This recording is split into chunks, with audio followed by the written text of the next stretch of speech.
Yun. So yo, what's up mga kapakpak? It's me again, Yuri Chris Love TV. Bali, bumibiyahe na naman kami ni Pre Gerardo M. Soto kasi bumili kami ng dalawang steel matting at saka ng isang angle bar dahil para magawa na namin yung kanyang viewing at saka trapdoor mga kapakpak. So pag uwi nga namin sa bahay, kumuha lang kami ng damit mga kapakpak, pambaong kong damit, pamalit.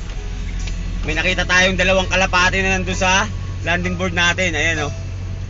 So nagulat ako, wala naman ako pinakakawalang ibon mga kapakpak. At paglapit ko nga sa kanila mga kapakpak, simala na naman mga kapakpak at yung asawa niya. Ayan, sakto yung balik namin ni Pre Gerardo M. Soto ron, dinala na uli namin mga kapakpak, pauwi-uli sa kanila ha. Ayun o, grabe. Ang kulit na hype.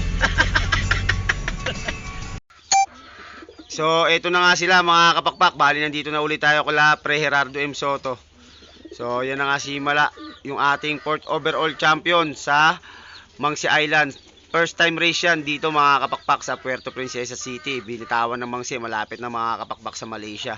Ito namang asawa niya mga kapakpak is nilaro yan ni Sir Bona ng Kuyu Race. Yan ay nag 3rd overall champion mga kapakpak ng Norte mga kapakpak. Ito naman sa South si Himala mga kapakpak. So yan nga ang kwento ng kanilang pagkaibon mga kapakpak. Yan, sa mga di nakakaalam yan.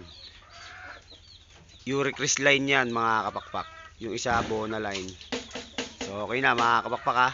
Tara, magtatrabaho na ulit tayo.